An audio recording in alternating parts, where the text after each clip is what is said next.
untuk dapat melaksanakan tugas-tugas hukum, aparat hukum yang selama ini sudah ada, namun kita beri penguatan landasan hukum, payung hukum, supaya memberi efek jera kepada masyarakat. Tentu pidana tidak serta-merta diberikan pada masyarakat begitu saja, ada tahapan, ada ketentuan bagi mereka yang mengulangi dan sebagainya. Jadi, sekali lagi ini tidak bermaksud memberatkan masyarakat, jangan kaget dan takut karena ada pidana.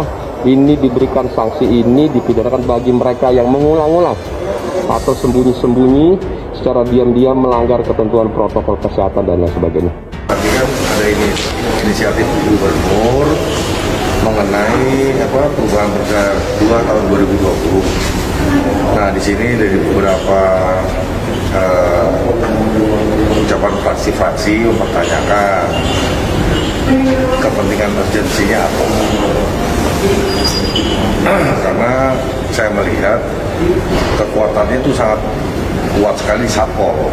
Nah, kita melihat Satpol ini tidak punya untuk penyidikan tindak pidananya, karena bukan apa-apa, kita juga harus pengusaha juga ikuti aturan protokol kesehatan. Pidana yang mutusin pidana nanti kan tetap pengadilan, ya. Jadi ini penguatan, sebenarnya penguatan atas Perda 2 terhadap sanksi-sanksi itu. Gitu. Kalau kemarin kan sekedar administrasi aja, ada yang dihukum apa tuh? Push up, sampo capu, ternyata itu nggak buat jera juga. Nggak ada, ini kan memang ada ketentuannya. PNS juga bisa menjadi penyidik, ada. Tentunya tidak semua PNS yang memenuhi syarat itu.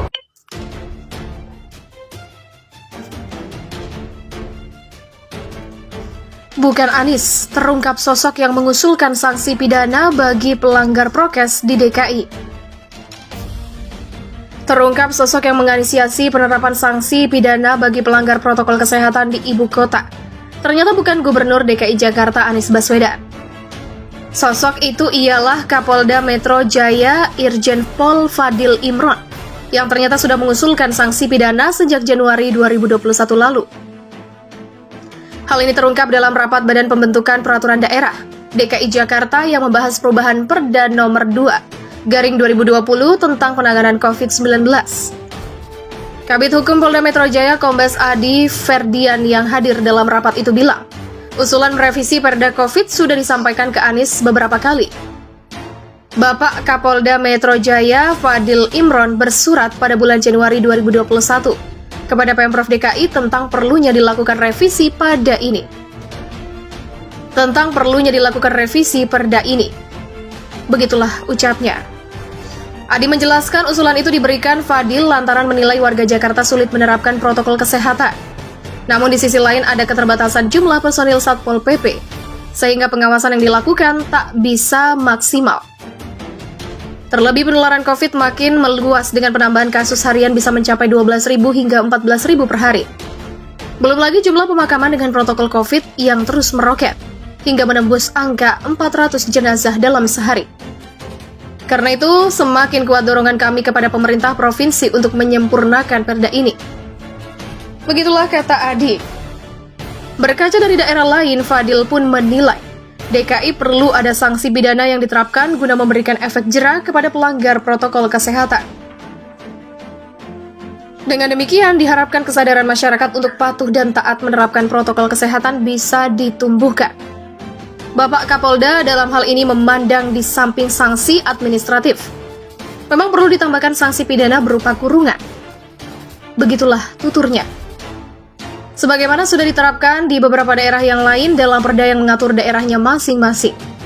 Sebelumnya diberitakan Gubernur DKI Jakarta Anies Baswedan berencana mengutak-atik Peraturan Daerah Nomor 2/2020 tentang penanganan COVID-19. Ada 2 pasal yang mau disisipkan Anies dalam perda tersebut, yaitu pasal 32A dan pasal 32B. Adapun pasal 32A berisi tentang sanksi yang bakal diberikan kepada pelanggar protokol kesehatan. Dalam pasal 32A ayat 1 draft perubahan itu, Pemprov DKI menambahkan sanksi pidana bagi pelanggar aturan protokol kesehatan. Kini masyarakat yang ketahuan tak pakai masker saat beraktivitas di luar rumah bisa dipenjara selama 3 bulan dan denda paling banyak Rp500.000.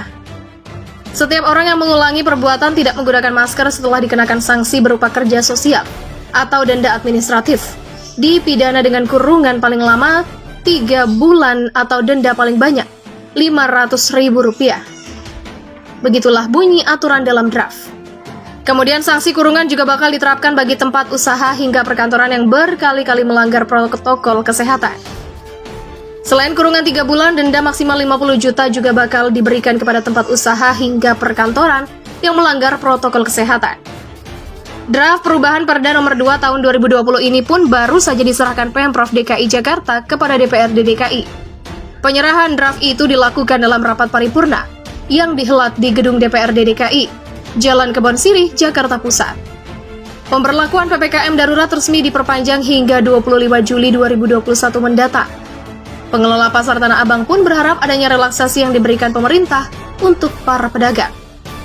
Pengelola Pasar Tanah Abang, Heri Supriyatna, mengatakan, sejak Pasar Tanah Abang ditutup selama pemberlakuan PPKM darurat, ini tentunya para pedagang tidak memiliki pemasukan. Atas hal inilah tentu akan berdampak pula kepada pengelolaan Pasar Tanah Abang. Sebab para pedagang juga akan dibebankan dengan pembayaran service charge ketika akan beroperasi nanti. Menurut Heri, sejauh ini belum ada kebijakan yang memberikan keringanan kepada para pedagang.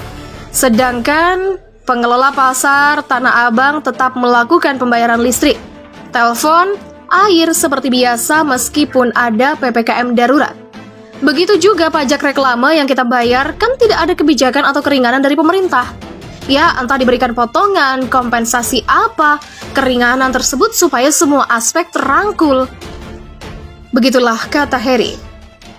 Dikatakan Heri, sejauh ini beban yang dirasakan pedagang belum terasa karena operasional Pasar Tanah Abang masih dalam kondisi tutup. Hanya saja ketika kembali beroperasi tentunya para pedagang harus memenuhi kewajiban itu.